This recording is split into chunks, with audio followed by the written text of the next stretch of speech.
Preview. Assalamualaikum. Waalaikumsalam warahmatullahi wabarakatuh, Mbak Esti. Alhamdulillah, kabar saya baik, sehat, semangat. Semoga demikian, Mbak Esti dan teman-teman semuanya. Amin, ya. amin. Selalu sehat, sehat jasmani, sehat rohani, Amin. sehat Amin. ekonomi. Amin. Penting banget itu. Oh iya, semuanya penting ya. Sangat-sangat penting begitu. Yeah, Dan seperti biasanya kita akan bicarakan seputar mata yang memang sangat-sangat penting sekali untuk kehidupan kita sehari-hari, Betul, untuk menjalankan ya. aktivitas nih ya, Pak Samsul Hadi. Dan yang pasti kita masih juga bersama Mata Care Kapsul dan Mata Care Tetes. Ya. EG. Dan Mata Care Kapsul memang luar biasa karena yang dari dalam pengobatannya ya Pak. Betul, jadi ini Iya. sebuah metode yang diperuntukkan buat kita semua untuk paket lengkap, Mbak Esti ya. Iya. Artinya dari luar dan dari dalam. Iya. Kenapa memang harus dibuat seperti itu? Ya, karena ada sebab-sebab yang dimungkinkan untuk upaya penanganan, treatmentnya dari luar, dan juga ada hal yang secara alamiah itu dialami oleh kita semua. Ya, sehingga harus dilakukan upaya regenerasi dengan cara memberikan tambahan terhadap nutrisi-nutrisi yang dibutuhkan oleh tubuh kita. Betul. Ya, khususnya untuk kesehatan mata kita. Ya, apalagi di saat ini kemarau yang terik dan cukup panjang ini, Mbak Esti. Ya, di mana terik mataharinya sangat terasa. Ya, kadang-kadang katanya sampai ke 35 gitu ya. Betul, suhunya gitu ya. Benar Terus sekali. keduanya kaitan dengan debu. Ya, jadi banyak sekali aktivitas kita yang harus selalu dilakukan bukan hanya di dalam ruangan, tetapi di luar ruangan. Ya, sehingga ini bisa membuat resiko pada kita semua untuk terjadi gangguan pada mata. Setidaknya yang sering dialami oleh kita yaitu iritasi. Nah, iritasi mata ini kan memang tidak menimbulkan gejala yang berarti, dalam artian orang tidak akan panik ya, tidak sampai berdarah-darah gitu. Bahkan kadang diabaikan. Kadang diabaikan, betul ya. Jadi iritasi kelihatannya matanya sering terasa pedih, terasa panas, gitu ya, berair ya. Terus kelihatan seperti agak kemerahan, bahkan kalau sudah sampai keluar kotoran, nah ini sudah mengarah kepada kondisi sakit ya, adanya peradangan pada mata atau istilah kita dalam bahasa kampungnya bloboen gitu ya. Nah, sehingga ini mempunyai resiko dan ini menular gitu loh ya. Menular ya. Jadi oleh karena itu memang kita menyiapkan sebuah solusi yang efektif, aman, mudah, terjangkau ya, sehingga untuk kesehatan mata kita insya Allah bisa sangat terjaga, Mbak Esti. Ada dari luar dengan pakai tetes Mata Care dan dari dalam dengan kapsul Mata Care. Ya. Oh iya, memang beberapa waktu ini memang banyak sekali teman-teman saya itu Pak Samsul Hadi merah gitu. Itu karena paparan sinar matahari juga ya, karena debu juga, karena di musim yang kemarau seperti ini begitu. Jadi memang bagusnya ditetesin ya, pakai Mata Care. Yang merah dulu, kemudian yang hijau. Untuk usia 60 nggak apa-apa toh. Ya, jadi kita awali dari Mata Care dulu ya, Mbak Esti ya.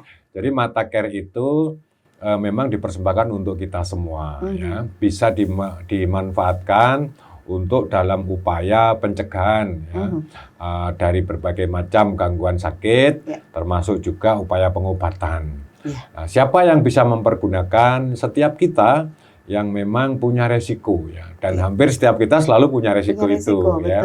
Setidak-tidaknya kita akan mempunyai kemampuan untuk mencegah sedini mungkin daripada gangguan mata kita.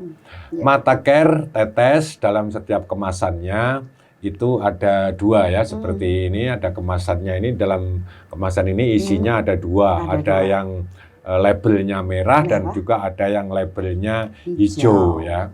Nah, untuk yang merah ini berupa cairan yang agak kental, Lalu yang hijau itu bening dan dingin. Yang merah ini sifatnya panas, ya. Punya manfaat untuk perifer, membantu membuka pembuluh darah, plus juga mengikis atau mengabrasi daripada faktor pengkeruhan yang mungkin saja diderita oleh seseorang. Faktor pengkeruhan itu muncul karena banyak hal, Mbak Esti.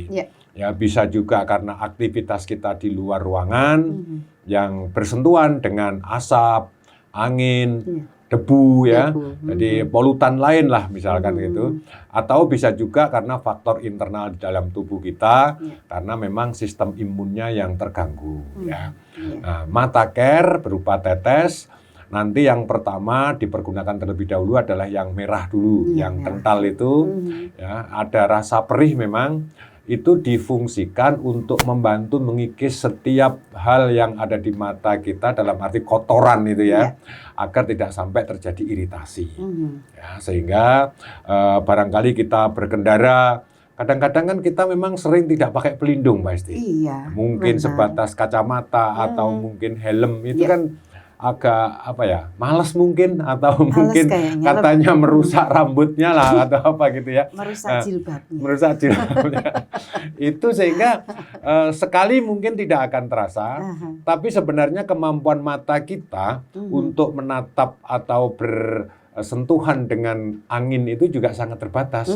Mungkin kita jalan kaki tidak terasa, tapi begitu naik sepeda motor dengan kecepatan 20, 30, 40, mata kita pasti akan berair karena kemampuan kita untuk beradaptasi dengan kecepatan yang tinggi selalu tidak mungkin. Belum lagi nanti terpapar dengan asap, debu dan lain-lain, ya. Di dalam kemasan mata care, salah satu penyusun itu ada unsur madu, ya. Unsur madu dimanfaatkan untuk apa? Ini dimanfaatkan untuk pendapar. Pendapar itu atau karir gitu, ya, pembawa zat aktif. Jadi didesain seperti itu, dipisah antara yang dingin yang untuk cleansing dan yang untuk fungsi abrasif itu dipisah agar zat aktif itu tidak sampai menjadi kontaminasi. Dan unsur madu ini satu-satunya bahan yang secara alamiah itu sudah mempunyai sifat autosteril. Maka dia tidak akan mempengaruhi zat yang lain menjadi busuk atau terkontaminasi. Nah, ini menjadi salah satu kelebihan utama. Dan ketika ditetes, orang akan langsung merasakan. Karena pembuluh darah begitu terbuka, sirkulasi darahnya menjadi tinggi, ya, nutrisi yang terkirim ke mata menjadi sangat cukup, oksigennya pun demikian, maka pandangannya akan terasa terang. Nah, setelah itu dilanjutkan dengan yang B. Dan di dalam kemasan itu sudah ada petunjuk yang cukup lengkap, ya, mulai disusun dari bahan apa, sifatnya seperti apa, manfaatnya apa, termasuk kontraindikasinya. Nah, ini yang perlu juga saya sampaikan kaitannya dengan tadi yang disinggung untuk mbah saya yang usia 60 tahun. Ini boleh apa tidak? Boleh. Boleh-boleh saja. Jadi untuk anak-anak, remaja, dewasa, mata care bisa dipergunakan, gitu, ya. Yang menjadi pembeda nanti adalah dosis pakainya. Orang dalam pemakaian itu dalam tujuan untuk apa? Dalam arti sedang mengalami sakit dan dia perlu pengobatan, atau dia mempunyai kesadaran yang tinggi untuk menjaga kesehatannya yang luar biasa maknanya, luar biasa nilainya agar tidak sampai terganggu. Nah, ini kan yang harus dikedepankan kan yang kedua itu, pasti.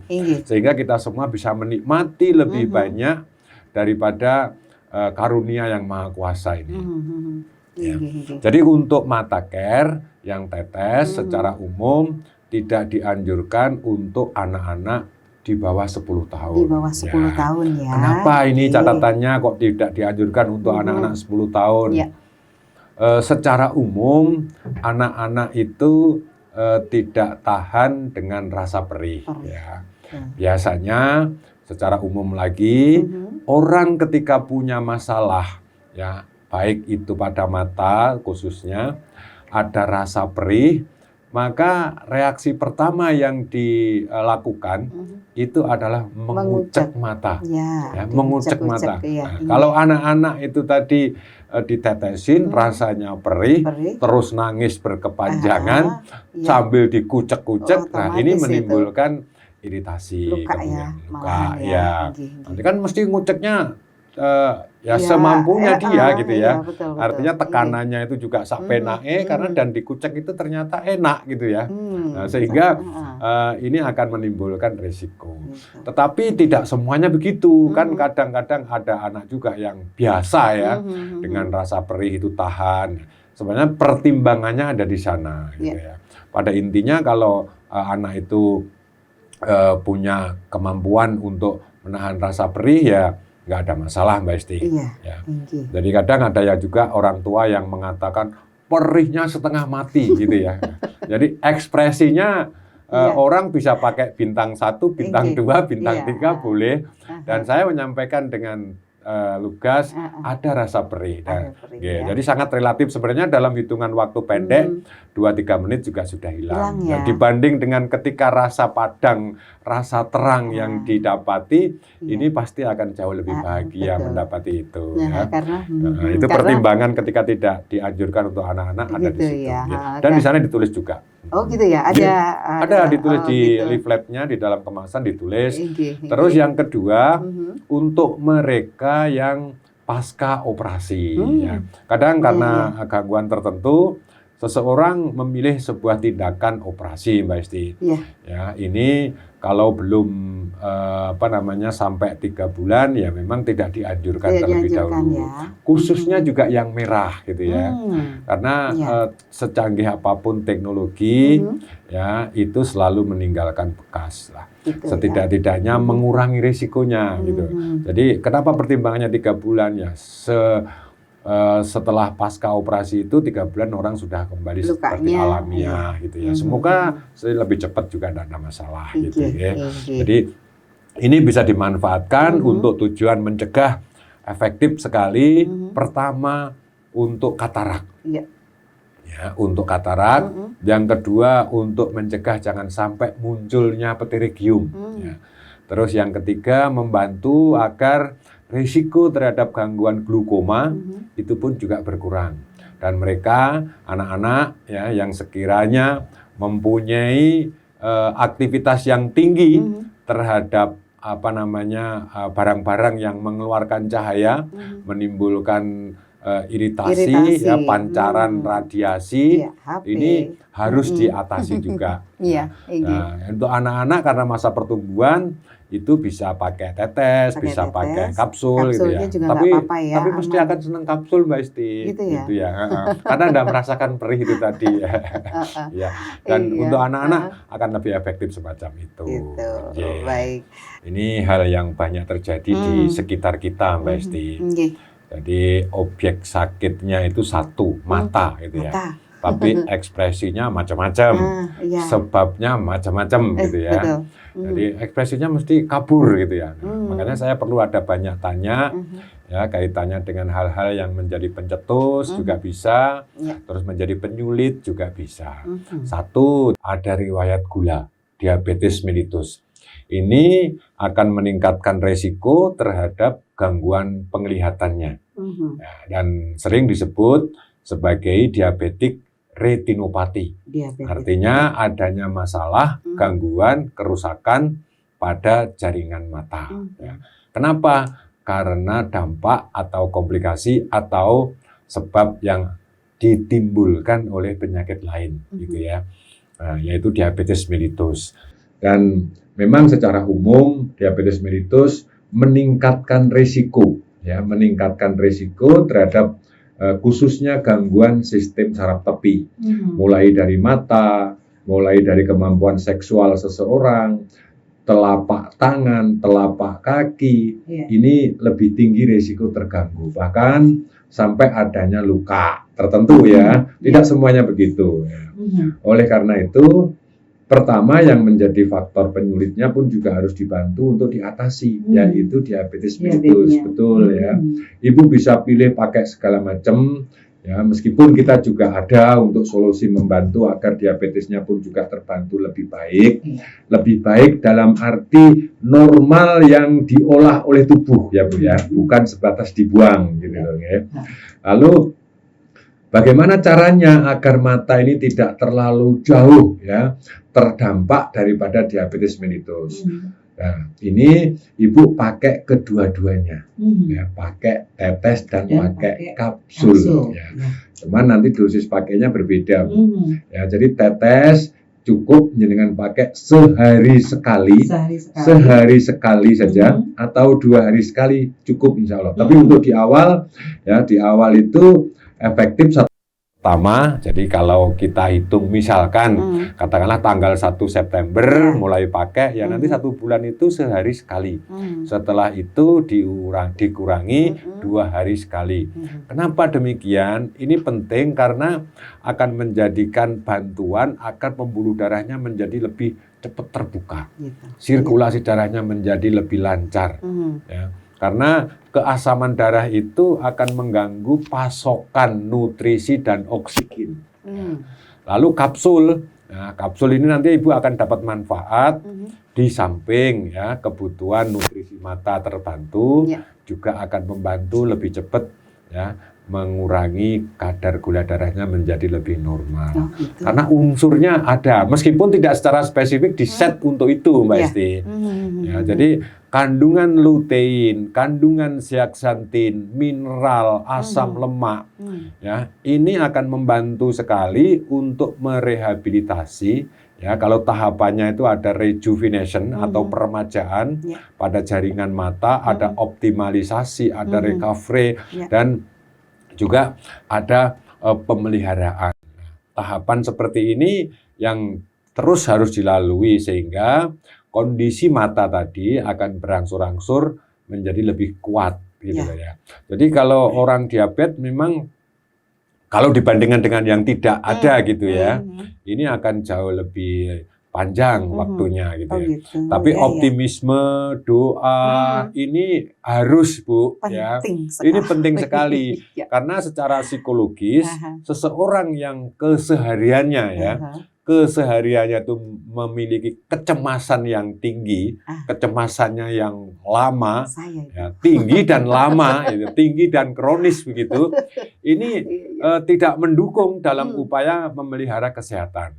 Artinya tidak mendukung seperti apa? Kalau cemas, ini meningkatkan hormon kortisolnya menjadi tinggi, sehingga darahnya menjadi kental. Makanya kalau orang cemas, ditensi, tensinya masih tinggi. Tapi nanti kalau dia sudah ketawa-ketawa, santai, rileks, loh kok tiba-tiba ya? Padahal kan diobati gitu loh ya. Nah, bisa turun sendiri. Nah, karena kepekatan darahnya menjadi tinggi, pembuluh darahnya menjadi keras, maka tensinya mesti akan tinggi, jantungnya jadi berat. Jadi Bu Titin, kekhawatiran bagi setiap kita menjalani segala macam kehidupan ini mesti ada ya. Saya pun juga punya karena itu dibutuhkan. Kalau kita tidak punya kekhawatiran mungkin kita juga akan jadi malas Mbak Esti ya. Karena gak duwe khawatir akhirnya gak gelem kerja, gak gelem ngobati macam-macam. Tetapi ini harus dikontrol gitu loh ya. Jadi diabetes mellitus satu bisa sembuh. Sembuhnya seperti apa ya? Kalau gulanya normal, tidak pakai obat, tidak tergantung dengan macam-macam, ya itu sembuh. Karena hilang itu juga tidak mungkin gitu loh ya. Nah, untuk kondisi mata, monggo nanti solusinya tetes dipakai untuk sekali sehari. Untuk kapsul ya karena kondisinya kan belum begitu akut ya, cukup pakai 2 kali 2. 2 kali 2. Ya, gitu ya untuk dari saya. Terima kasih. Itu. Ya. Jadi kalau glukoma seperti tidak tiba-tiba kejadian gelap atau buta itu ya. Pandangan semakin menyempit. Ada tahapannya. Ada tahapannya. Seiring maka kalau tadi disampaikan tidak ada diabetes, biasanya juga lebih lama gitu Mbak Esti. Oh gitu ya. Jadi kelebihan daripada tekanan pada bola mata yang sehingga mengganggu antara penerimaan cahaya yang ditangkap oleh lensa pupil yang sehingga tidak bisa ditransmisi ke otak gitu. Nah, cairan yang terus diproduksi tidak bisa keluar ya, sehingga menumpuk. menumpuk ini kan bisa juga akhirnya menjadi semacam gel, Mbak. Sehingga itu yang mengakibatkan buta permanen gitu ya. Dalam arti permanen tidak mampu melihat gitu loh. Ya. Nah, tadi menyampaikan juga kadang kok bisa dapatkan terang gitu ya. Nah, hal semacam ini yang gel itu kan bisa saja ya karena pergerakan dalam tubuh itu tidak menghalangi cahaya begitu ya yang ditangkap oleh lensa mata kita. Ya sehingga akan nampak rasanya terang tapi orang tidak jelas gitu loh. Gitu ya. Nah, ini apakah dengan mata care ini mempunyai harapan gitu ya? Sangat ada, Bu. Ya, sangat ada. Ya, tapi kami harus jujur menyampaikan glaukoma ini dibanding juga dengan yang lain itu setingkat dengan upaya pengobatan sistem saraf, Mbak Esti. Gitu. Panjang waktunya gitu ya. Ya. Jadi kalau saraf ya, sering juga kita sampaikan ya, ini kategori bagian daripada sel tubuh kita, bagian-bagian tubuh kita yang regenerasinya itu sangat lambat. Gitu. Jadi bukan karena obatnya nggak bagus dan lain-lain, itu apapun lah ya, itu pasti memang lambat. Gitu. Beda sama kulit kita, hitung-hitungannya mungkin kira-kira 3 minggu sampai 1 bulan regenerasi kulit itu bisa terjadi ya. Jadi kita tersayat, nanti terbuka lukanya, nutup, sampai kulitnya dari putih menjadi kembali seperti semula, sawo matang, sawo setengah matang. Itu gitu. sekitar 3 minggu sampai 1 bulan. Ya. Nanti lebih lama lagi sel darah kita, lebih lama lagi tulang, lebih lama lagi saraf itu tadi. Ya. Termasuk seperti glaukoma itu ya, sehingga ini harus ada upaya yang dilakukan lebih gitu ya. Secara teknologi sebenarnya ada juga tindakan operasi, mungkin saja sudah pernah atau mungkin takut ya ada beberapa hal yang berbeda. Nah, ini nanti yang dipakai juga sama, dua-duanya dipakai. Gitu. Untuk tetesnya nanti sehari 2 kali, nah, karena itu akan membantu merangsang terbukanya pembuluh darah gitu. Nah, untuk kapsul untuk di awal justru di 1 bulan pertama 2 kali saja, pagi sore pagi sore. 2 kali. Ya, bukan 1 bulan 2 kali, sehari 2 kali ya selama 1 bulan pertama. Ya. Nanti setelah itu dilanjutkan terus. Gitu. Tapi untuk tetesnya dipakai 2 kali saja, Bu. Ya. Nanti beriring ambil ke kondisi perkembangannya seperti apa. Ya, nanti bisa dibantu untuk dikurangi atau mungkin juga ditambah gitu ya. Terus upayakan juga sering konsumsi air hangat. Syukur-syukur kalau misal sebelum tidur ambil air panas 1 gelas, terus diambil juga seledri 1 batang, dipotong-potong, direndam pada air panas tadi, Mbak Esti. Ya, setelah air itu dingin dan layak, dalam arti layak diminum itu ibu kuat, kepanasan kan kita semua nggak kuat ya, hangat-hangat, itu diminum saja airnya. Itu mau tidur, bangun tidur nanti coba lakukan juga yang seperti itu. Fungsinya? Fungsinya ini satu, membantu juga untuk membantu agar pembuluh darah lebih cepat terbuka. Gitu ya.